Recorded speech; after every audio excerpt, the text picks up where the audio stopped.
Hello, everyone. Welcome to the first Rocket Lab Weekly of 2026.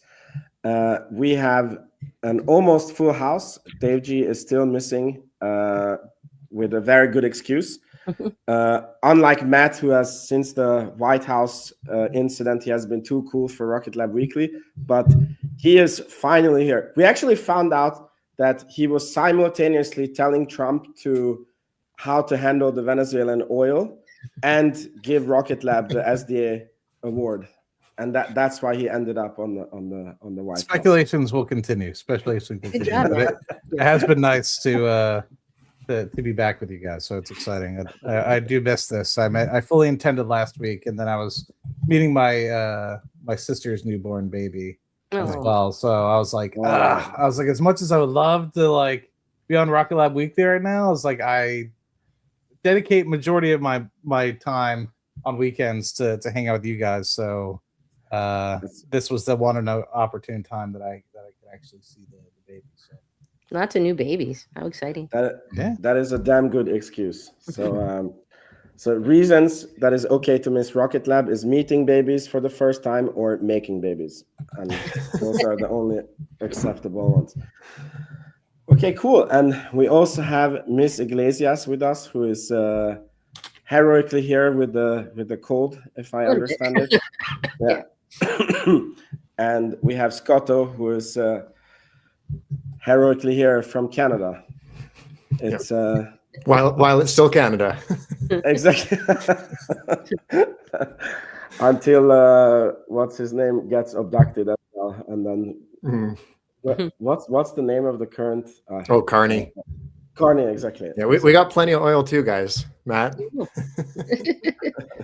There's lots of oil in Canada. Yeah. I've been looking at that too. Mm-hmm. We got Matt is masterminding all these moves. Cool. So usually in the beginning of the show, we do weekly, I ask how's it going for you guys? And I'm sure that on a lot of audience mind is Matt, because we know that you work in the oil section. So how does what happened to Maduro and Trump announced that they are taking over running of Venezuela, and he wants the oil companies to take over the production. So are you moving to Venezuela anytime soon, or how does this affect you in any way, or? No comment, I guess. No comment. Okay. So we never know where you join the live stream from in the future. Yeah, cool. We never know, I guess. Okay, so how has your guys' week been so far? How is 2026 so far? Pretty good. I also became an uncle for, I guess, the 10th time, if you include my wife's side. So it's been that's crazy. Plenty of excitement already in 2026. Yeah, thank you. Yeah. Is it 10 from 5 kids, 1, or is it No, it's 3, 3, and then 1. So it's like my younger brother's first baby. So it's really exciting for him. Yeah. Amazing. No, week's been good for me. I had a nice break. It's unfortunately why I wasn't able to see you guys for 2 weeks, but things have been doing well. Obviously the stock is up, and it's nice to see the progress, and overall the portfolio is doing rather well, and entering 2026 with high ambitions as to taking this to the next level. I've been thinking a lot about where I move to, not physically, but just in terms of the portfolio, and looking forward, as obviously 2024, 2025 are pretty momentous years in terms of returns. I look out and try to think, people always poking me, Matt, you should take money off the table, and I'm not done yet. So we'll see where this goes. Take money off the table, put money on the table. Exactly. I don't. Every 2 weeks I buy. I don't know what these people are talking about. They're shook, as Steven Fiorillo would say. All right, and Miss Iglesias. My week's been great. Mostly family stuff, celebrating the holidays. The portfolio, obviously, amazing week. I thought it was really good, but as you guys know, I'm like 99.6% Rocket Lab. So pretty good. Yeah, I get the same thing from folks oftentimes, especially the wife, or are you gonna sell any so we can lock in? Like I still think that 2026 will probably be the most exciting year to come. I think we have a lot of major catalysts this year. We have a lot of great news coming up. So, like Matt, I think it's a little bit early. I think I'm gonna leave my money on the table a little bit longer. Awesome. You and me have very similar portfolios. I'm also basically 100% Rocket Lab now, and Yeah. I saw Monday's market, and I was like, great, we can finish the year already. Like we had 9% in one day. I'm like, oh, that's good for a year. But of course, I'm also not leaving the taking chips off the table. I'm trying to put chips on the table. Yeah, me too. Cool. Okay, so let's look at what happened this week in the Rocket Lab universe. So first, we have a recap of 2025. We all know that we had 21 launches. Everything was 100% mission success. We opened Launch Complex 3. Yeah, we have been there. It was amazing. Like we can attest that this has really happened. Qualified Neutron's Hungry Hippo fairing, second stage for flight. Escapade is on the way to Mars. Welcome, Geos, to the Rocket Lab family. We were awarded $860 million contract by SDA to produce more satellites and so much more. So is there anything for you guys that stands out from 2025 that you especially hold dear to your heart, other than meeting me in Launch Complex 3, of course, in Virginia? I was going to say, I think that's everybody's highlight, is meeting each other in person. That was, I don't know. I still don't have words for that. And the fact that it landed on like episode 100 and it was in person, like that was just crazy. Like I'll never forget that. Yeah, that was very perfect. That was cool. For me, I think obviously what stands out is that, in addition to being able to visit Rocket Lab New Zealand and signing the inside of an Electron, amazing. I still haven't received confirmation if that one's launched yet or not, so I'm hoping to reach out soon after the holidays and figure out if that one went or not. But overall, I think the thing I'm most excited about this list is the SDA contract and a little bit of the additional things that I was discussing with you offline that we'll get into later on. Yeah, so there's some really cool things coming later in the show. I forgot to mention this in the beginning. So Mrs. Iglesias has some very interesting piece of news. Scato has an interesting update. And sorry, we have not made the 2026 predictions yet for Mrs. Iglesias and Matt. So we're going to be doing that. And then Scato will take an audience poll, and then the results will be added to this slide. So you guys will be with us also on this bet, and we're going to see how we do on this. So it's going to be pretty exciting. Cool. So let's look a little bit into 2026 now. Scotto actually posted the launch manifest for 2024, 5, and 6. And I'm guessing that this is based on real numbers. And it looks really, really good. But no announcement of new launch yet in Q1. Not yet, no. I mean, we do have that case launch. That's safe to assume it'll be like kind of literally any day. We saw it try to go off a couple times, like mid to late December. So we can assume that's January right off the bat. And just kind of looking, just kind of glancing over, I already see 5 or 6 that are, one is just a spacecraft. But already we're going to have a very busy Q1, I can see. Like probably, 5 or 6 unless something slips. Awesome. Cool. By the way, it's also worth mentioning, all 28 of those electrons that we see on the screen, those maybe don't land in, like, how do I say this? There's some that we know, like the exact month or maybe the exact quarter, but the number of electrons on the screen is already what's booked for 2026. So sure, some might slide out, but there's upside actually to what you see on the screen here for 2026. So that's awesome. It's gonna be a crazy year. And how many is it? How many electrons and plus 1 neutron? 28 electrons. So I just split 7 amongst each of the quarters. And then, yeah, you can see a couple hastes in there as well. That's amazing. Mhm. That's amazing. Cool. Okay, so we go on to the next one, and I super much like this piece of news because it's how amazing our community is at tracking different Neutron parts. So this is part 1 of 3. So the Hungry Hippo fairing is currently traveling on this French, based on the flagship, and it has passed the equator now, and apparently it's 2 days and 17 hours away. And I believe that this update was maybe an hour before Rocket Lab Weekly, so it's still the correct update. Then we had this piece appear out of Maryland, or what's the name of this facility? Yeah, I think that's Maryland. Looks like it. Yeah. And I believe that this is the bottom module of stage 1, and you can see the fuel tank for stage 1 already integrated in this. That's over in And Middle then River. Middle River, yeah. Middle River, yeah. Okay, cool.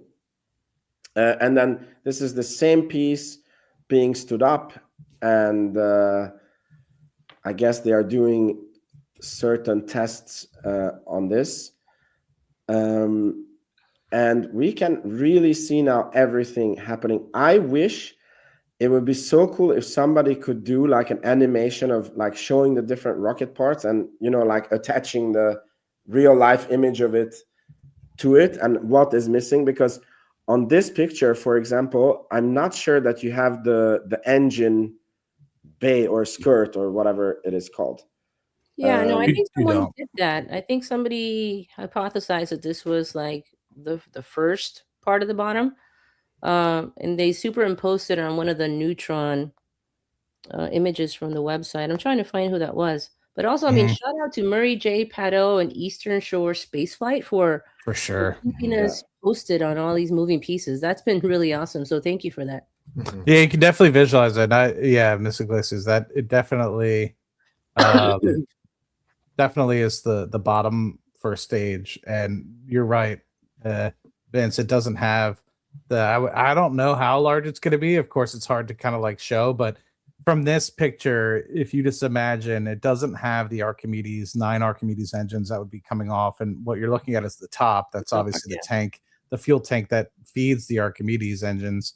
And I think you would probably have, I'm just going to rough estimate, probably another 10 feet or probably the 15 feet of Archimedes engines with another rim. And it's really cool because you can see the modularity of these things kind of coming on and how they strap onto each other, which is really cool. You can kind of see like the rims that connect. And so I'm really curious to see once all 3 of them, because I haven't seen any of them connected up to each other. I'm curious to see what it looks like when you'll have these 3 center stage 1 pieces. Obviously the one with the Hungry Hippo fairing, the other one that kind of houses the stage 2 modules, and then what'll be the kind of this tank section here, and then you'll have a small piece at the bottom for the engine. So it's really cool to see.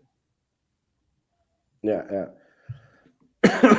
Do you guys feel like, you know how like Elon was always saying that FSD is next year, and then people like start to tune him out and go like, okay, it's going to be 3 years away, and then now you actually can see the videos of like people driving without like interventions, and then people are like not really clicking that, okay, like whatever he said, he was very late, but it's actually here. Like I feel like on Neutron, it's like we see literally the rocket like come together because of this fantastic community that we have, and people are still like, oh, we don't know when Neutron is going to launch, and maybe it's in 2027, it's maybe not even in 2026. And I'm like, oh, it's like so close now. I feel like you could see it with your own eyes now. Yeah. And because what I mean is like we have seen stage 2, like it has been if you look at the Rocket Lab website, what's the name that they use? It's been certified, or I don't remember the name that they use, but like that part exists. The Hungry Hippo exists. This one exists. We know that there is a lot of Archimedes engines being made and tested, and I'm like, other than an engine skirt, I don't know what else we are missing. And everything is moving towards roll-ups. So I'm like, I think we are very, very close to a Neutron launch. Yeah, I think we're missing that mid section. I think there's one part in the middle still, and the only reason why I'm kind of on the fence about this bottom part being a bottom part, but everything else checks out. I don't necessarily see like the legs. I guess they could attach those later. And the model on the website shows these little. They're not canards. They're these little things that go on the edge to kind of direct the rocket. But again, I guess you can add those things later on. Yeah. So What I you was think thinking that- about is like how do you get the tank inside? You know, like especially if you need to make it as modular as possible. Like, do you put? Because I know you can kind of see that not all of this is like one large piece. It's like you'll have the 3D printed pieces, and then you'll have like what it looks like to be like 3D printing on top of the pieces to make it kind of connect. And so I'm wondering if like you put it in like halfway, so you make like approximately half, and then you put on the other half, but in the middle you put the tank, or do you put the tank through the top? Yeah, I kinda think curious. the tank's gonna be suspended from the top, right? That first stage tank. I feel like it has to be, right? Yeah, that was the original plan. So I think there's gonna be this middle section with just space for it, and then they're gonna lower it from the top. At least that's what I remember from the original design discussions and from looking at the website at the way that things are kind of set up. But I have a question. Didn't they confirm that the first stage will be 2 modules, or did they just say that it would be modular? Because I kind of understood, because now it sounds like what you're saying is the Hungry Hippo that is on the ship, and you have this one, and there will come like a module in the middle, or? I think so. And looking at the Hungry Hippo move and in person, it didn't look like it was large enough to be just half of Neutron. I feel like there's like a centerpiece that's missing Yeah. or that we haven't seen yet. I could be wrong, but I think it might even be a mix of both, where like Vince, what you're thinking, I'm familiar with what you're thinking is like the 2 pieces that kind of click on. I think that's as it's going onto the actual launch pad. But I think in between there's like several sections that kind of click together, so to speak. Okay, and then I saw somebody ask on Twitter, like, how come that if this is all carbon composite, like, what is the different colorings? And I think when you were in New Zealand, didn't they say that it's the age of like when it was printed? Yeah. So the way that carbon fiber is laid down, they use an epoxy to seal it all in. And the epoxy, after some time, starts to change color depending on how long it's been exposed to the elements or to sunlight. So that's why you have the different colors. Even an electron, the way I found out is they had different electrons on the factory floor, and some of them were a little more green than others. And I asked what the color difference was, and they said, the greener ones are a little bit older. They've been out here for a little bit longer, and they change color with some time. Okay. So this might help. I pulled up what Murray had posted, which is specifically kind of the I guess diagram that you were referring to. I was trying to find who that was. I guess it was Murray. I can post it here. Yeah. And somebody actually photoshopped, like there was actually good. Yeah. They photoshopped the graphics that we were just looking at, and they put it like on top of this, and they photoshopped the Hungry Hippo in here. Mhm. So you can kind of see stage 1 tank in here, and then the Hungry Hippo fairing, which is traveling, which doesn't have these kind of side movable wings on it, obviously for transport reasons. I'm sure they'll put it back on, but we saw it with qualifying when they did that. And then this middle section that you're kind of referring to. But down here is kind of where all the engines are. So when Murray showed the picture, there's a back end photo where you do see the bottom of the stage 1 tank, but there's no Archimedes engines or even room for them. And so, like you were kind of talking about, I don't know if that's what the tails are. I don't know if you can see maybe a little bit. You can see my cursor, but I guess you can't. But I kind of think that middle section is what's over there in Warkworth still. They have like this black structure that has like a cylindrical structure on it. I Oh, kind of yeah, yeah. what the middle section is going to be. We found all the pieces. And I guess that there's a fourth, because you have the Hungry Hippo, the middle section, the bottom one, and then it looks like on this picture that the engine skirt is like its own module as well, no? Mm-hmm. So like they can put the engines, and I guess that they just lift the module on it, and then they just connect the piping, I guess. Yeah. Doesn't it look like it, that there's a white line on the like a little bit over the red, Mm-hmm. like where the tank is bending? Mm-hmm. You see that there's like a white cut. I don't know. You can't Yeah, see yeah, I that. see it. But yeah, because maybe that one is like the bottom module. Anyways, the point is, I think that the launch is a lot closer than we think, and it's amazing to see how the community is like pinpointing it, and like we're able to track that. Oh, it's on this ship going here. You know, this came out of. I always forget the name. It must be my code. Middle River. Yep. Yeah. Okay, cool. So that was our Neutron update. And now let's, one sec. Here we go. So now we go to Scott, who has a couple of updates. I don't know if you want to start with the reaction wheel or with the other update that you. I'll kind of do the 2-in-1. They're not huge updates, but they're just kind of, cool things to go over. Is that my screen? Are you able to see my screen? I'm getting a weird. That's my screen. This is yours. Oh, there we go. Okay, it was giving me some weird message. Okay, so over the weekend, I like to, at the end of each quarter, I like to kind of sleuth through a couple different websites, but Rocket Labs in particular.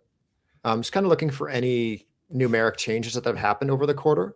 And I did notice a couple that took place. So they're mainly to do with the components, of course. So the first update that we have is in regards to the star trackers. So the first thing that I noticed is right away, there mentions to be 105 star trackers on orbit right now. This is up from 140 previously, which would be, I guess, the end of September. The naming conventions have also been, I guess, streamlined. So the legacy, what was previously the ST16RT2 is now just simply the STRT2, or sorry, just STRT. And that the high volume, the newer one, what was previously the ST16HV is now simply the STHV. For the STRT, the OG, the legacy model, there were 164 on orbit as of August 2024. We can gauge this by the previous data sheet.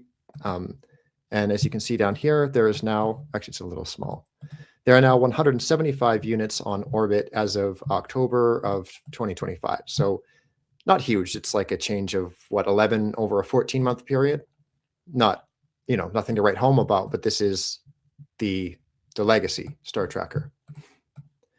The next update is to the high volume star tracker. So what was previously 1 unit on orbit since early 2024, we now have more than 14 on orbit as of, I believe this is also, October of 2025. So again, not huge numbers, but, trending in the right direction anyway. What else do we have? The last update was to the description for the star tracker. So,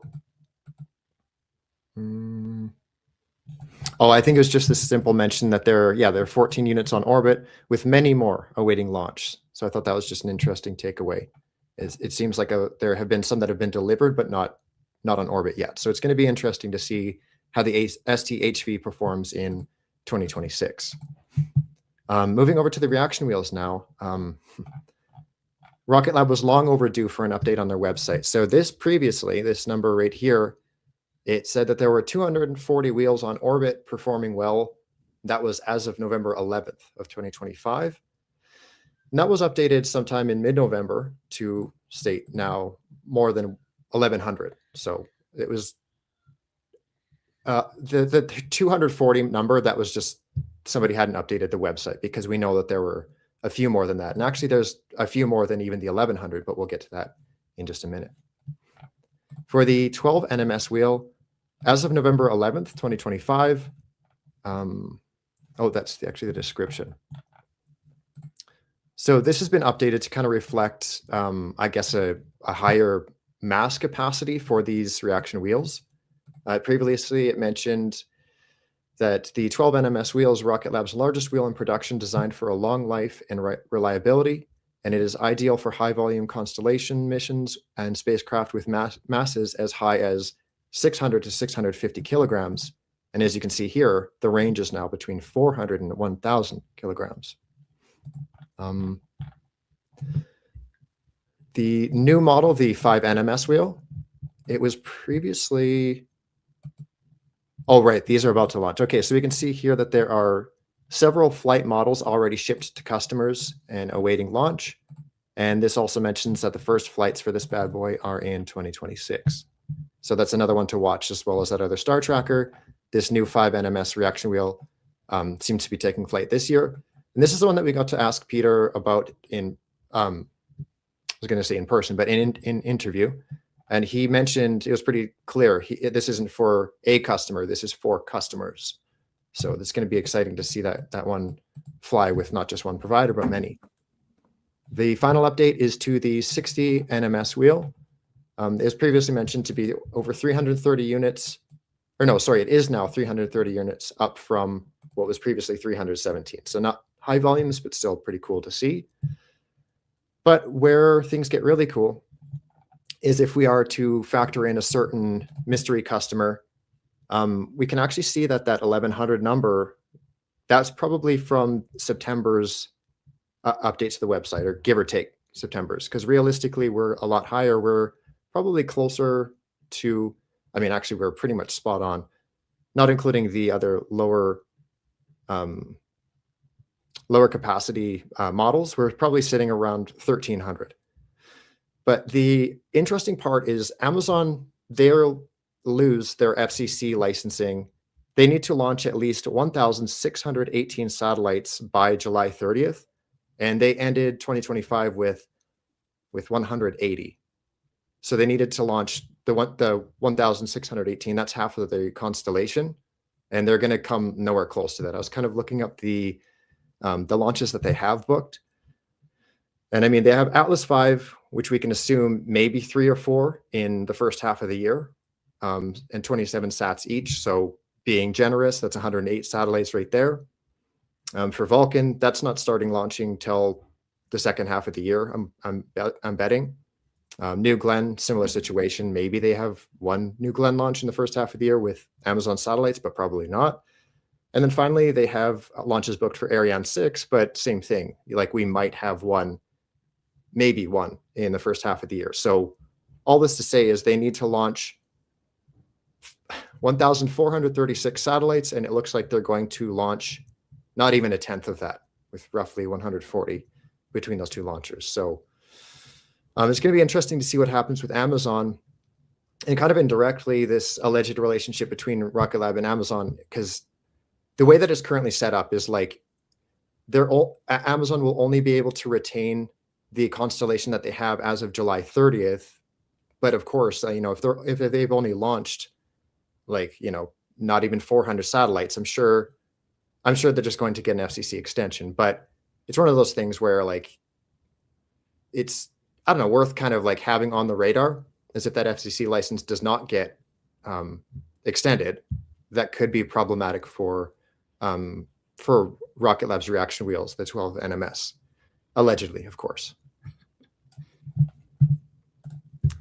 So that's my findings. Interview with Adam Spice, where they were talking about contracted launches for Neutron. And he said, just to be clear, we do not have any contracts for launch with Amazon. I guess he didn't want to start some other speculation about us launching for Kuiper. But I think with everything that's happening in ULA and the recent plot twist of, the CEO leaving and going to work over there for Blue Origin, I don't think ULA can meet that sort of demand.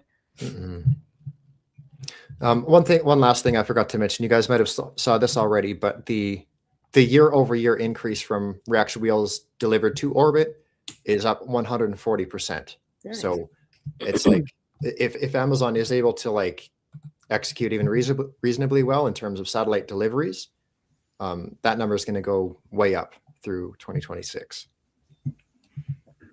Amazing, Nice. amazing. I saw a comment on here from, let's see, who was it? I think it was Francisco that said that Astroforge is also using our reaction wheels. Mm-hmm. Yeah, so that's one of the customers. I don't know if we know any others for the 5NMS, but Astroforge is one of them. And I think Francisco, Astroforge, they use star trackers as well, if I'm not mistaken. Pretty sure you sent that to me previously.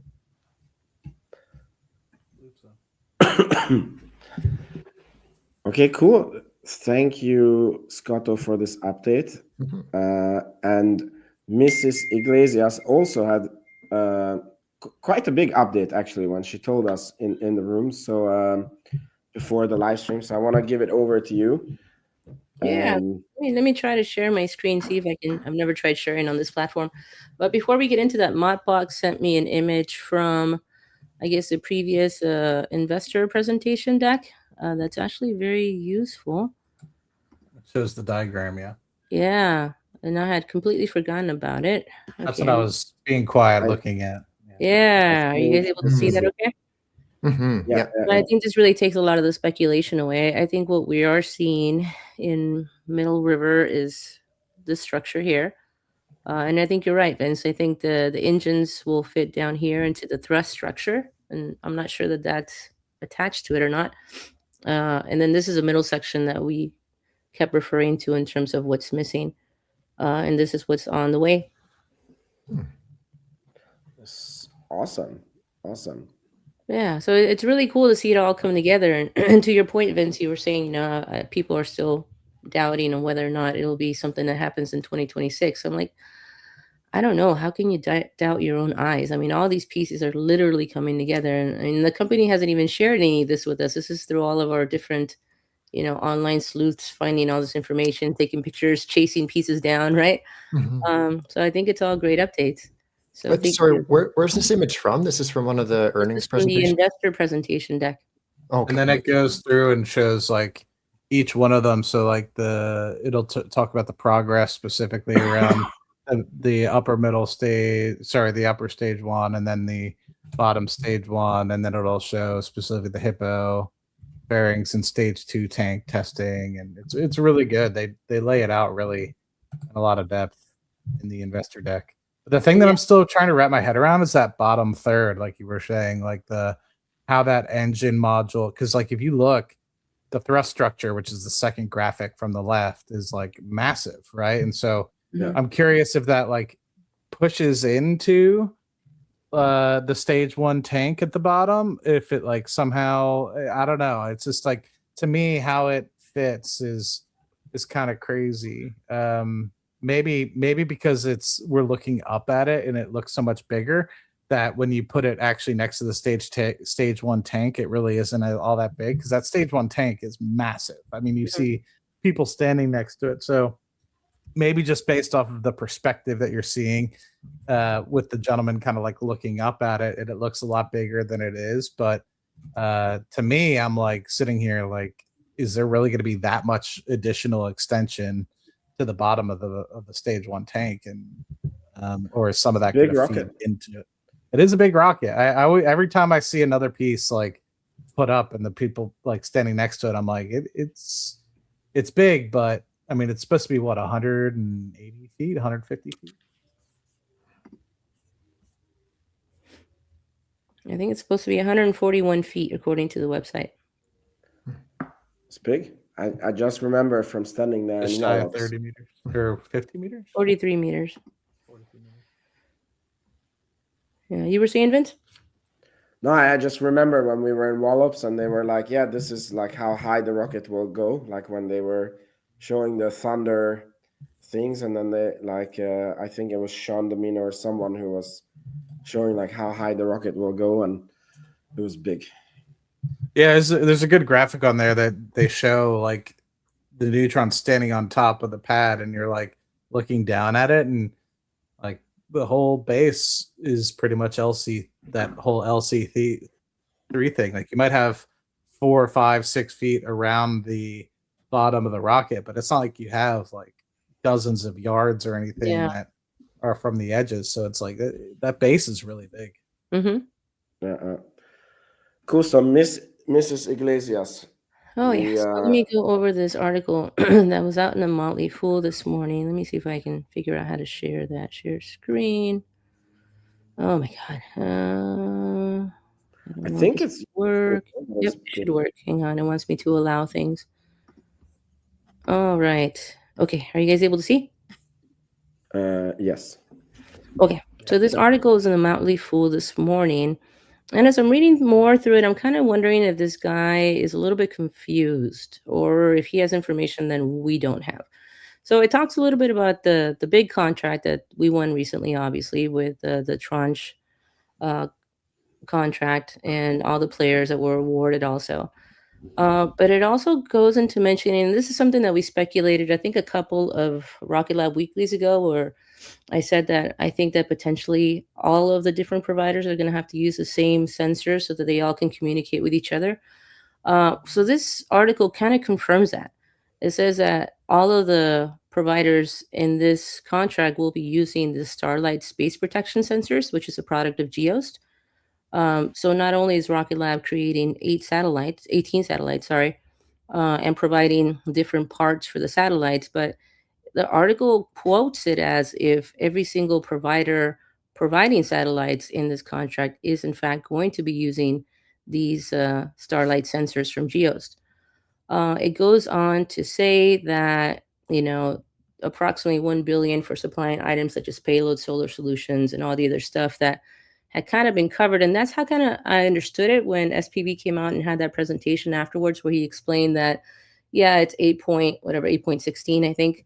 But if you look at all of the additional hardware and pieces that we're going to be selling, components to the other prime contractors, is going to be closer to 1 billion.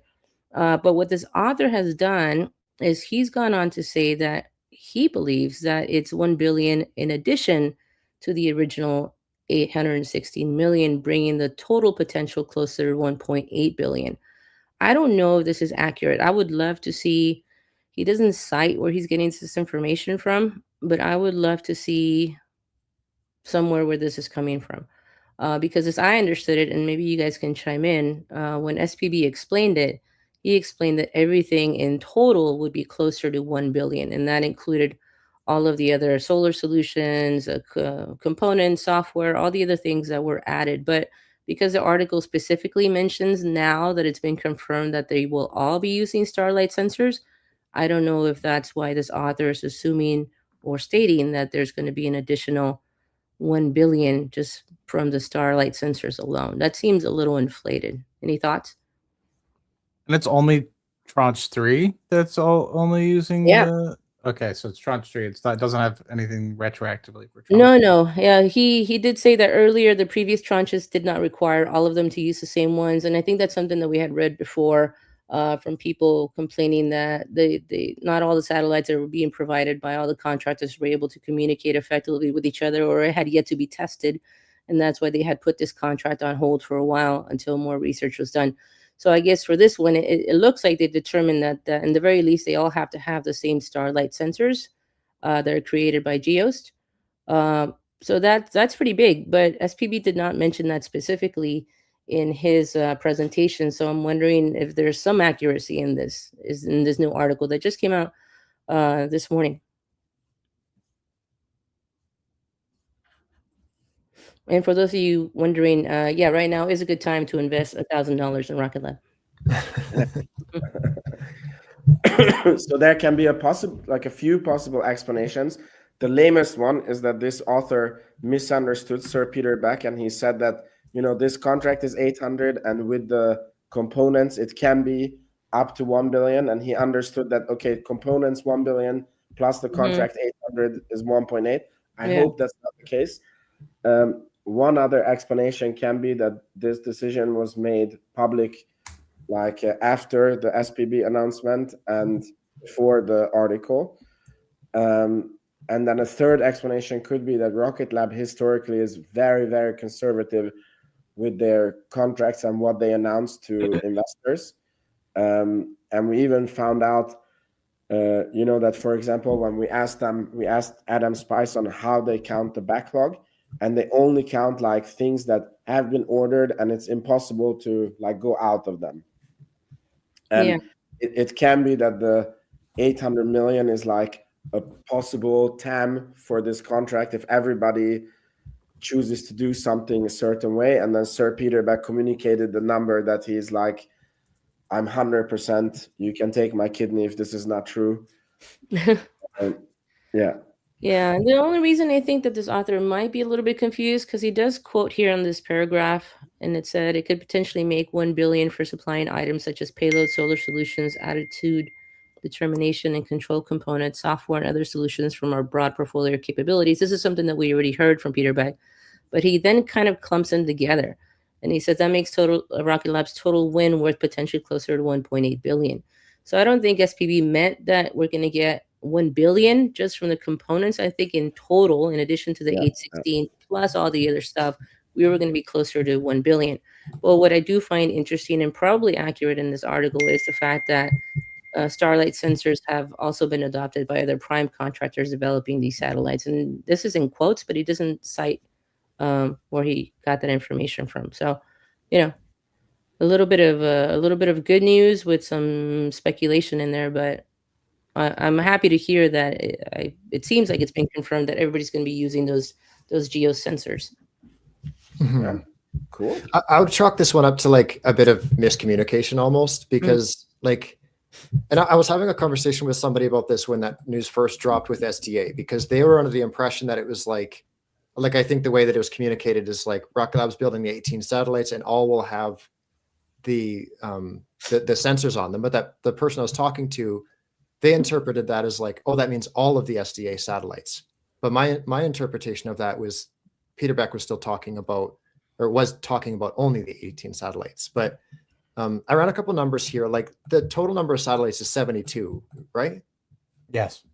Okay, so how do I say this? If all 72 were using those sensors, now we in the past we've calculated those to be roughly $200,000 a piece. We're assuming 2 units per satellite, so $800,000 per satellite. Rocket Lab satellites, we'll back this out, but Rocket Lab satellites would be worth 14.4 million. Of course, they're not paying themselves, but all satellites, so all 72 would be 57.6 million. So subtracting out Rocket Labs leaves us with 43.2 million in addition. But there was that mention that it's expected to be as high as $1 billion for the full, the full setup. So is 816 million is what was awarded to Rocket Lab for those satellites. And then if you factor in the $43.2 million for, and again, I'd be willing to bet that only half of the they'd be using different trackers for each satellite. So maybe it's only two units per satellite instead of the 4. Either way, if it is all 4, we're still only at 860 million. So it's likely that these other providers are not only using the GEOST payloads, but other components from Rocket Lab as well. Because even if we are assuming all of them are using all of the GEOST trackers, we're still shy of that $1 billion, by quite a bit. Yeah, plenty of upside still. So, but yeah, definitely not 1.8 billion for the full get up. All right. That's my take. Yeah, no, you're the numbers guy. I trust you. Yeah, 1.8 seems high. Yeah. Yeah. And you won the prediction game last year, so you know what you're talking about. Cool. Did you guys see this interview? I'm sorry. I need to share back my screen. That Sir Peter Beck did that came out this week with Maz O'Brien. Anything you guys want to mention about it that was cool in it or new? I didn't get a chance. Sorry, go ahead, Matt. I was going to say I digested about half of it, but I need to listen to it again because I was multitasking. Yes. But the first half I digested completely, and it was was pretty well done. I feel like there wasn't anything new per se, but it was just nice to hear it slightly in different words from different questioning, and always get something new from these sorts of things. Mm-hmm. Yeah, I think I like the one with Adam Spice better. Sorry, Scott. Oh, good. Oh, good. Yeah, it's definitely like a more like if you're newer to Rocket Lab, like to kind of hear their history. I definitely recommend something more to this. But one thing that did stand out from this one is Peter mentioning, if you look at all the payloads that have launched in the past 10 years and exclude things like Starlink, the average mass is 5 tons. And then he goes on to mention that they made Neutron be able to lift, or they designed Neutron with 13 tons in mind, because that's about what you need to be able to lift astronauts as well. So I know that they've been a little bit bashful in terms of humans to space, but it's like the further along that we get, it seems the more they're kind of stepping out of being like, you know what, maybe we will do the astronaut thing. I'm like, sure, there was that mention during, I think, 2022 Investor Day, where it was kind of like, yeah, maybe one day, but it kind of seems like, come on, let's just call it. We're going to launch humans on this thing eventually. So cool. Not a capsule announcement. Yeah. On like slide 72 or whatever of the 2022 Investor Day. Yeah. Okay, cool. Yeah, I mean, I agree. It was also for me like nice to recap certain things, but there wasn't anything breaking. I think the thing that I took away most listening to it was, and I've been doing a lot of like biographies, like I'm rereading The Philosopher in the Valley, which is Alex Karp as well, which is a founder book. And it just kind of like the background of families and how people foster their, or like encourage their kids to think differently and not like shut them down and encourage their brains to wander. Like I just think about that, and I think that hit home for me of like what Supreme Beck basically said was he had lots of dreams, and they were always kind of like encouraging those dreams rather than trying to shape or change those dreams. And they said, foster whatever is in your head, like take it in and really like build on it rather than shut it down to be like rockets. You're in New Zealand, kid. And to really go into a depth. And I thought that perspective was really cool, because we'd heard like, yeah, there's no, industry in New Zealand and yada, yada, yada. I just thought it was an interesting perspective on kind of showing how it kind of manifested. So you think he checked the rocket bike with his, you think he checked the rocket bike with his parents? Maybe. But I think that one he hit on the, yeah. But I agree with you. It's I mean, imagine if his parents would have been like, shut up, kid, drink your thing and do your homework. Like, stop talking about rockets. It's never going to happen. And yeah. Right. So all the lives would have been changed. Yeah. So the next one that I wanted to take up before the predictions is I've been seeing a lot of tweets like this one, since Friday's rally, I no longer hold ASTS or Rocket Lab, not because they're bad companies, they're not, but at this point in the bull market, valuation and margin of safety matter a lot. I kept some of my Redwire and, blah, blah, blah. After just one trading day in 2026, my portfolio is up 13% year to date. I could sit at cash at 4% for the rest of the year and still likely beat major averages by the end of the year.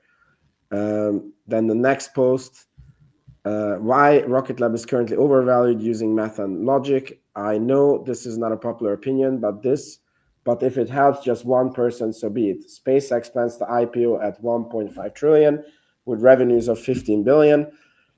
That's a price to sales ratio of 100. And by the way, I had a good exchange with this guy because I think his numbers are very off. I think that SpaceX likely reaches a run rate of 45 billion when they IPO.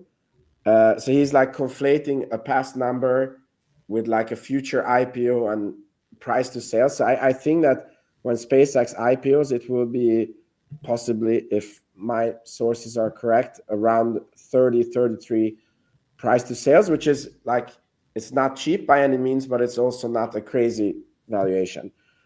Rocket Lab currently has a market cap of 40 billion and a trailing 12-month revenue of 555 million. That puts Rocket Lab at an astounding price to sales ratio of 72. Do you think a price to sales ratio of 100 or even 72 is high? Or do you think that Rocket Lab deserves almost the same price to sales ratio as the undisputed leader of a space company, which can send 200 tons to orbit cheaper than Rocket Lab can send 8 tons? Let's be honest. So I just wanted to see what your guys' viewpoint is and mine, because I feel that because I'm seeing these tweets, I'm guessing that this must be on the mind of certain Rocket Lab investors, like if we're overvalued at this price. And so I want to hear from you if we are overvalued, and if not, then why, and how do you justify not selling Rocket Lab and moving to a private island and just drinking mojitos for the rest of your life? I love I'm mojitos. struggling. That's what I'm struggling with. I'll start if you guys don't mind, because I'm like the value investor here. Just kind of looking across the board, like Rocket Lab is overvalued. Like there's no way to really look at that different. Like if you're just looking at like, I don't know, if you walk into the store and like you're wanting to buy item X on the shelf and it's like, 5 to 10 times more than you're expecting, like you're going to just be like, oh, well, that's expensive, right? But something that I've learned to try to like integrate with my numbers is like that the human variable of or variables of like, what do you call them? Like greed, FOMO, like excitement, hype, whatever you want to call that. Sentiment. And yeah. And like, I'm realizing more and more, maybe it's like my age, or maybe it's just I've been investing for like a decade now, but there is a time and place for hype and excitement, and Rocket Lab is no stranger to that. And like as easy as it is to just look at it and be like, yeah, it's overvalued because it's like a price to sales of, we'll be generous, we'll call it a current price to sales is 63, right? And then you look at like industry averages, or maybe not industry average, but index averages, and that's like 3 to 5, even 10 is stretching. So it's easy to just look at Rocket Lab and be like, well, yeah, they're burning cash, the price to sales is high. But then you kind of cross that with like, well, what could this be in even a year? And this is like several companies in the portfolio that I hold, despite being, that value investor. It's like, yeah, there's a serious shift in many departments, whether it's like, a shift to renewable energy, whether it's a shift to like the disruption of AI and robotics, and to kind of consider the upside of that, and how I don't think people are considering just how fast these things are going to move once they start moving. Like you're seeing it already, like even 2 or 3 years ago, I'd say to my in-laws, like, hey, because they're talking about like sending their kids to like universities and colleges in 5 to 10 years. And I'm just asking, like, what does that look like for your kids? Like, seriously, like one of them is like a like philosophy related. And I'm like, what after, 5 years in the future, you start school, you're in school for another 4 years. Like, what do things look like? What do they really look like? And you kind of mentioned like Chat GPT or whatever. And they're kind of like a couple of years ago, sure. Like, oh, I've tried it once or twice and it's kind of okay, but it hallucinates. And if you guys remember maybe 2 years ago, that Will Smith eating spaghetti video is just like hilarious to look at. And I remember saying to my wife, I'm like, mark it, in 1 year from now, there's going to be videos like this and they're not going to be so funny anymore. And, I saw a video today of, it was like David Bowie and Elvis and Michael Jackson, and they're all singing a song together. And I'm like, you could show this to like certain people and they'd be like, oh, crazy, they're alive, or you know what I mean? And I'll kind of end this monologue here, but like, I don't think people are factoring in how fast things are about to move over the next 5 years. And I still think it's plenty early for Rocket Lab. And sure, we might get a big pullback, like whatever, but if you look ahead even a couple of years, like if you know that big SDA contract that we just got, that's the first of probably a few just in 2026. And then you look at all the launch providers who aren't able to launch. Who do you think that's going to go to? Probably ours truly, right? And that's just a couple of examples. It's going to be a landslide of excitement over the next few years. And that's like, how do you quantify that? Yeah. For me, yeah, sorry for dramatic pause. No, for me, I look at it like one of two things. And I think this goes back to a great conversation that Vince and I had back in Virginia Beach, you know, when we had finished kind of the LC3 thing, and it was like, what's the downside? And what potentially could the market cap value be if Neutron is not successful? And then what is the upside, right? Where are the bookends for this particular company, and trying to understand at what point, you know, if you think this is going to be a $200-300 billion company, then the price right now is something that you probably should buy, because that means you're able to pick it up for $35 billion. There's still a lot of meat, potentially on the bone for the future.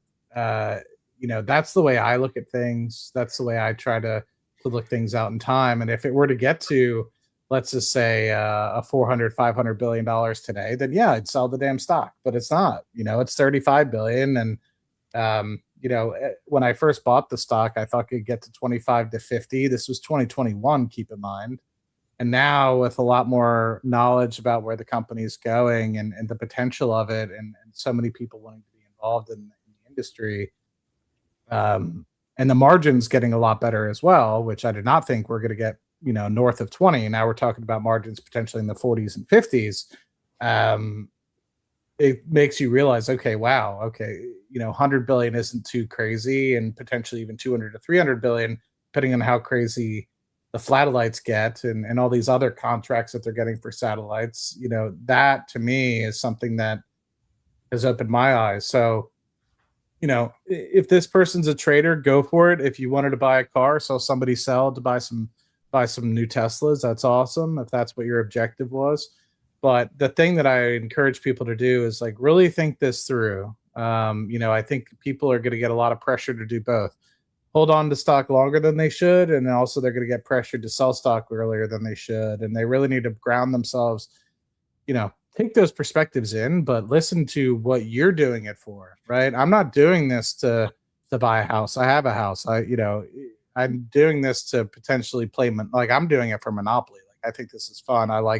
This is my hobby. I like investing in companies. I want to be an owner in this company potentially forever, you know, as long as I see the company going in the right direction. So my time horizons for as long as I see the company heading in the right direction. And if I need money, you know, I anticipate the company will pay dividends when I actually need the money. But if I need money, I'll write some covered calls, which I've been doing very successfully, and which I'll probably stop here now that Neutron's getting much closer for a time being.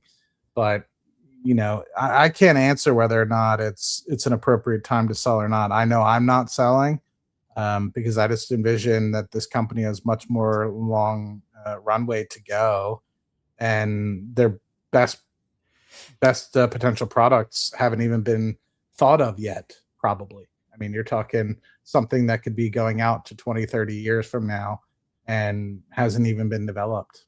So to me, I just see a global race towards space, and the second most launched vehicle in the world in Electron, and 2 additional revenue streams coming in with Haste and Neutron, and they haven't even gotten to the flatellite piece yet. So to me, it's just too early. But my perspective is my perspective, and my perspective meets what I need alone.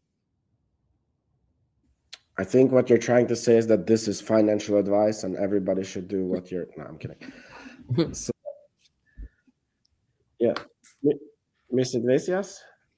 Yeah, I think like Matt, I also see myself as a lifelong investor in this company because I really enjoy the company, whether it's at the number of shares that I have now or lesser than. My thesis has always been to continue to add and hold until we reach profitability, and I think we're pretty close within the next year or two. But aside from that, everybody's going to do whatever they're going to do with their money. If, like Matt said, if your goal is to get yourself a new car and now you have the means to do that, then if that brings you joy, then do it. For me, I do see myself as being proud to be a part of this company, like in terms of ownership. What makes it easy for me to own this company is something that I've always said is that I don't see the level of transparency that we get from SPV and his team in other companies, and I've owned other companies. And you may get some information during earnings reports, or you may reach out to investor relations, and they may or may not respond. But to have the transparency that we have with the team, and to be able to have that level of being able to reach out to them and ask questions, or even come on your show, Vince, and ask our and answer our questions, and it's just very transparent. So I don't see, sure, some are going to say that you could take the money out of this and put it into something else that may give you more growth, but may is a big maybe for me. If I have it in something that I know is a for sure thing and I have 100% trust in that this is a for sure thing, then why would I seek out greener pastures? That's just my point of view. And like Matt said, if you need to take out some money against it, maybe some options, or if you're not familiar with options, maybe an S block loan to hold you over. But in the long run, I intend on keeping all of my shares, or most of them, until we reach profitability, unless something comes up that I need to sell for. But I have full faith. Yeah, awesome. I mean, my viewpoint on if Rocket Lab is overvalued or not, like if you look at traditional metrics, yes, it's very overvalued, but you also have to look at, like, okay, in the price to sales, like what gives you the price to sales? It's the launch part of the company and the space systems of the company. And if you look in the future of the company, what is by far the most value going to come from is going to come from the constellation. And like as Matt said, like me and him talked about, like you also have to think, like if you would try to build a company like Rocket Lab that has a medium launch vehicle with no space systems, it would be about 10 to 20 billion dollars, like just that part of the company. So I think that looking at the price to sales is not the correct metric at the stage where the company is.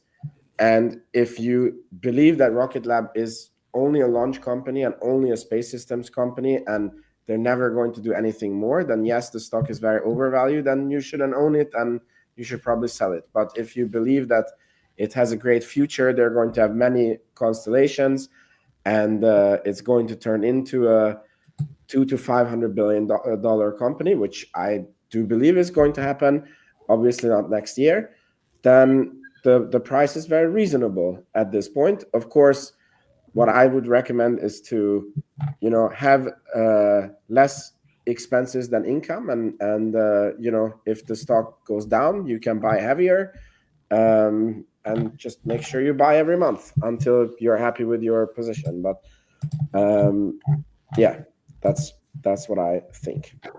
Yeah, and to Scott's point about valuation, and for the technical numbers people that always want to talk about price to sales, I think there definitely has been, a lot of science to the market and how to evaluate companies. But the other thing that Scott mentioned is sentiment.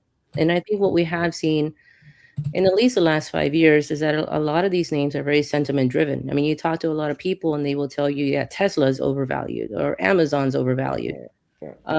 Because we're also pricing in potential, right? And Amazon's literally taking over the world, whether it's their servers, whether it's pharmacy, whether you name it, Tesla is in it. I mean, not Tesla, Amazon. So I think the same thing with Rocket Lab is we're also pricing in potentials and a lot of the unknowns, as you mentioned, the constellation that's coming up, all of those things. So I think sentiment driven stocks like Rocket Lab, if you want to say they're overvalued by the numbers, yeah, sure, maybe. But I think now there's a lot of value in what sentiment or how people feel about them, or what people are projecting that they're going to do in the future. And I think that's what we're seeing with Rocket Lab. I think another piece to put is these are very long wavelength projects that take 4 years, even at rapid pace. Most of these things take 10 years plus to really to come to fruition. Think ULA, Vulcan rocket, things like that. And so I think we're so used to the software side of things where Google is able to make a new feature that immediately shows up in the next quarter's earnings, and that's just not the case here. So people need to kind of take this with a long-term mindset. And yeah, there's potential where you could swing trade it and things like that, but as always, think about it for your perspective. If you're 80 years old and you need dividend income, Rocket Lab's probably not the stock for you. So you kind of need to look about how it fits into your portfolio and if it's right. And I completely understand where people might be coming from with respect to the valuation piece. I get it. But I like to think of it like, what's the difference between 20 and $35 billion? Is not a lot when you're talking about the potential for it to get to 300, or some people are even talking $1 trillion market caps now with SpaceX getting down that path. So I'm not 100% at the $1 trillion mark yet, but I'm at a couple $100 billion. I mean, that makes a lot of sense for what we've seen today and what the potential is. Yeah, no, I agree. And I think for those of us that have been holding the stock since like VACQ, yeah, it was overvalued at 20, but I held through that. It was overvalued at 30, at 35, at 40, at 50. It's been overvalued for a long time, and it'll probably be overvalued at 100. But like you said, Matt, I think there's a lot of things still coming, so I look forward to those things. Cool. A lot of wise words. So now let's go over to the prediction section where it's just a fun game that we play on Rocket Lab Weekly. So I'm going to collect the numbers from you guys, and also you can suggest questions if you want to be added, where we can make predictions. So how many launches do you think, including Neutron, we will have in 2026? And you can see mine and Scott's answer. I think for me, only because if we're following a pattern here, I think this year we saw 5 more launches than last year. The previous year we saw 4 more launches. The previous to that, I think it was 4 more launches. So based on that pattern alone, I'm going to say 26 launches. All right. You are the most bearish so far. It's not bearish, it's not conservative. Yeah. No problem. And Matt? 52. I'm going to choose 31. Yeah. 31. Oh, I didn't even see Scott. It's right behind my camera. And then see Scott with 30. Yeah. No problem. Okay, so which month of the year does Neutron launch in?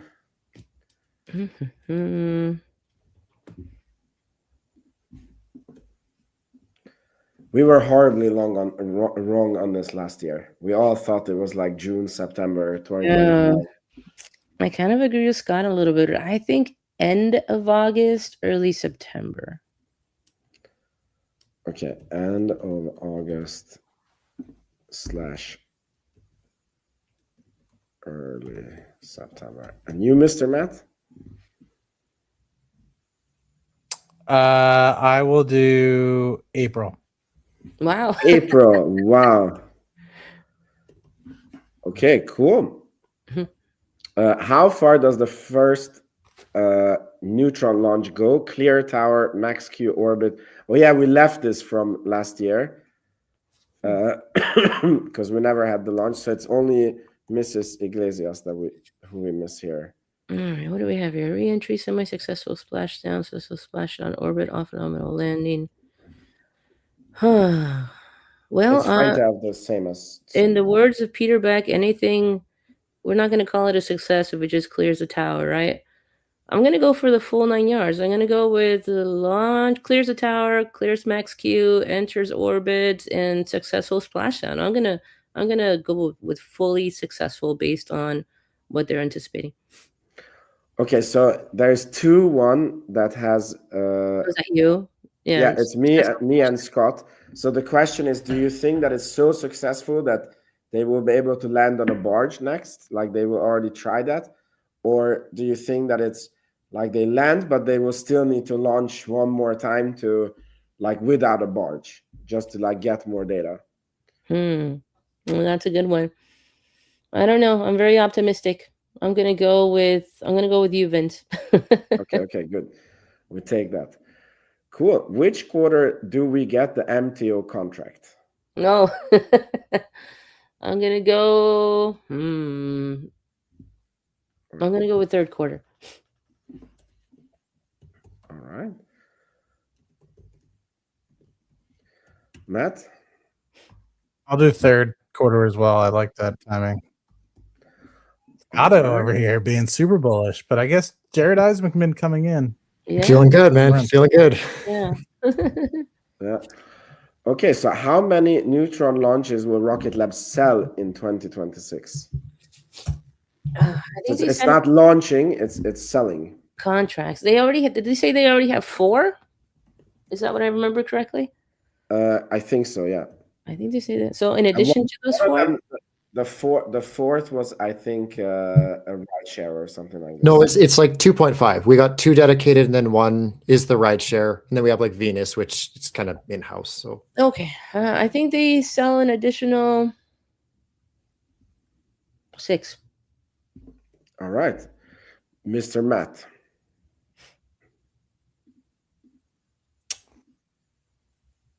These are good numbers. Yeah, 10 I think is bullish. I'm thinking once you get the first launch up, I think people are going to start to kind of come in, but it's obviously going to take time. I'm going with 5. Yeah. My thought process is like you're going to probably get a hole with the whole move of SDA 2, Tranche 2 launches and everything like that potentially being awarded. You know, you have a lot of those. Anyway, I'll go with 5. You know, I'm thinking I'm not bullish enough because, like, I think that it will be block launches, like, you know, like how you have on the. So I don't think it will be like 10 announcements. I think it can be that we sold 5 launches to this customer and 6 to this customer. I think they have reiterated that that's what they're going for, not just one-offs, but actual like whole blocks of them. Yeah, but we're going to see. We're going to see. Cool. Will there be an acquisition in 2026? I'm going to say yes also. I'm going to say I would like to see 2. Only mostly because of Adam Spice's recent comments going into 2026. They said that they have a very robust pipeline. So looking forward to that. Cool. Matt, we assume that you're a yes, and Dave also we assume. But, definitely yes. I don't know if I'm pushed 2. I'll just keep it. It could be 3. You never know. All right. So should I write 2 for you, or just leave it at yes? Leave it at yes. Yeah. Okay. So here's a cool one. How many interviews will we do with Sir Peter Beck and Adam Spice? And we did 2 last year, including the Wallops. In 26. In 26. I think as SPB is getting busier and busier. I mean, I'm hoping for at least 2. I think I really enjoyed watching him on your show and being able to come on here and answer the questions of retail investors. So yeah, I would hope at least 2. Awesome. Yeah, me too. Sir Matt. I'm gonna under promise and over deliver with 2. Okay. I mean, it'd be great if we can get 4, like 1 for each earnings call. Yeah. Believe me. I mean, you think about it last year, even though we didn't necessarily get a third quarter earnings call one, which would be the last of the year, because the fourth quarter obviously ends up being in February. We were able to talk to them in September. So yeah. Or I was gonna say We didn't get 4 for the lack of trying. We didn't not get 4 for the lack of trying. It was the schedules or Cool. So here's one that we were horribly off on last year, and it's just funny. Which basically shows that you can't time the market. I would have been horribly off on it too. Like I would have thought 2025 would have ended at like $35. Yeah, that was basically our guesses also. What's your guess for this year? End of 2026. Where are we at now? Like $76? Is that what we were at? Yeah.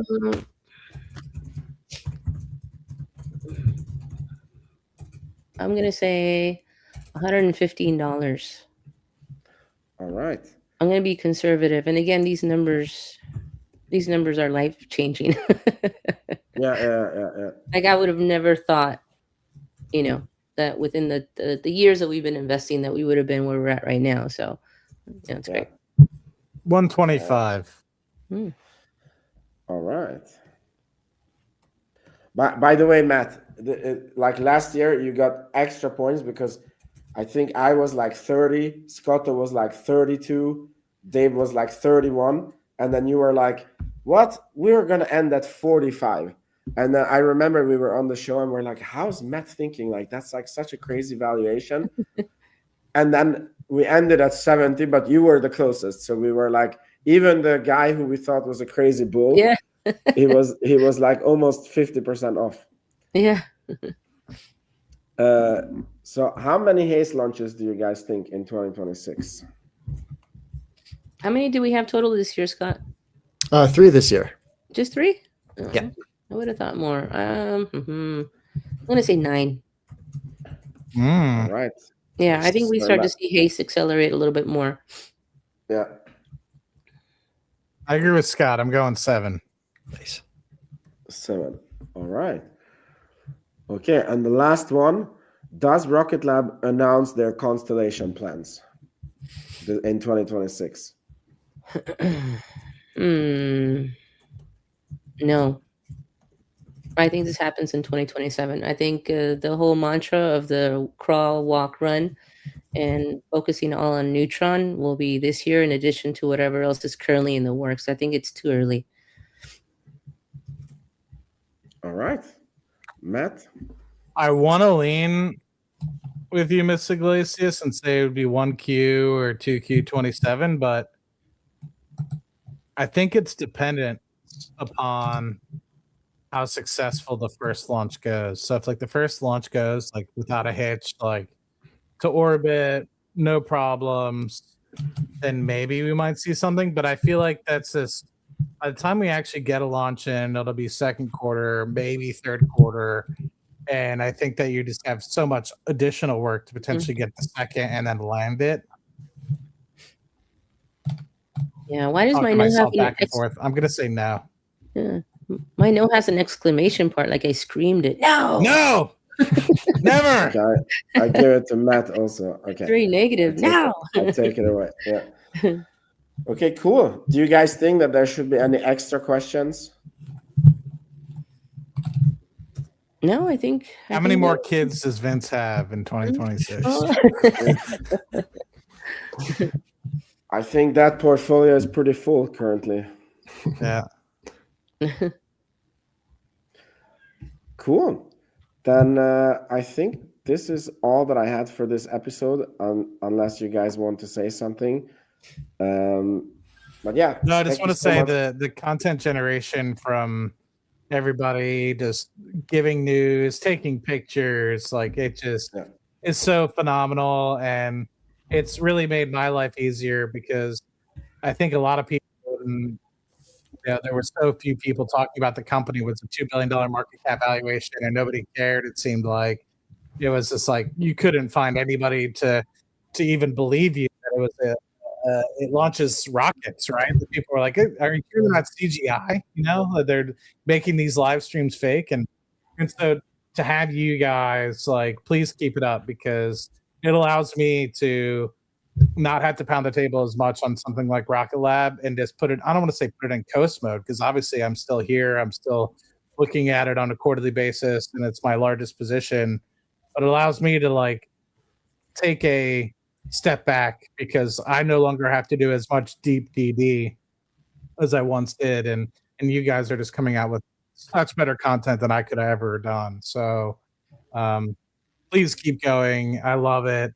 I'm sure that the employees love it as well, like seeing that value being spread across the globe, and I'm sure it gives them the passion to keep going. Yeah, I think that was one of the most surprising things when we did the launch complex grand opening, was to hear a lot of their engineers say, hey, you know, we follow, like somebody said to Dave, hey, I follow your channel, or I listen to you guys all the time. I didn't expect that. I don't know why. I just figured they were busy building rockets. But, and, you know, I would find it probably as an employee maybe frustrating to hear, you know, random people speculate on what's going on. But no, they seem to be really enjoying that and entertained in the very least. Somebody posted in the chat one more prediction that we should do, and I found that an interesting one. Will Rocket Lab have a launch party for retail investors or investors, just like they did, you know, a couple of years ago when they did Investor Day? Do we think that Rocket Lab will have a launch party where they will invite investors? I thought that party was what they did in Wallops, because we had them on an interview, and we asked about if there will be like a retail party for a Neutron launch, and then Sir Peter Beck was basically saying that like launch day is very annoying for them for many reasons to begin with, and he will probably be throwing up in a toilet somewhere, and then on top of the launch, like to like babysit people to not go to certain places on the pad and get blown up. And so I thought that they, like, the opening of the pad was like this middle ground where, you know, like we could be there and meet them and party, and but yeah, I guess it makes sense. We could have our own private one. Exactly. Will there be a Neutron launch party in 2026? Should I add like private? No, we can, in the answer we can say private or okay. I'm gonna say no, maybe a private. Okay, so we can start with Miss Iglesias. What do you think? What you said makes sense. What you said makes absolute sense. Maybe it doesn't happen like on launch day. Maybe I'm gonna say yes. I'm gonna say it'll be like a pre-launch party where, you know, we can meet up a day or two before the launch, or maybe even post-launch, pre or post-launch. I'm gonna say yes. Okay, pre/post. It's mostly wishful thinking. Any Rocket Lab? I mean, wishful thinking, please. if there was a reason, like Rocket Lab says, you know, that we guys can show you something, and, you know, come to this place on the planet, I would like sit on the plane tomorrow, you know. Exactly. Yeah. No, same here. and meet you guys again. It would be amazing. So I'm also hoping there will be something. Scotto, what do you think? Oh, I'm on because when the question was first asked, I'm like, no, like definitely not. But the more I'm thinking about it, I'm like, well, they're like, I know that. Well, I mean, it was on X. I know that Tim Dodd is heading there once Neutron is stacked to do like a complex tour. But I'm wondering, like, what do you guys think about the scope? Like, is like, so obviously there'd be some people coming to the pad, but are we talking like a couple hundred people? Or are we talking like as small as 25? Like, what are we considering a party? I don't know. Maybe what we saw over at the opening of the Launch Complex 3, maybe? If I'm not there, it's not a party. No, I'm kidding. I don't know. I'll go with no. I think there'll be like tours and stuff, but nothing as large as like the LC3 opening. Yeah.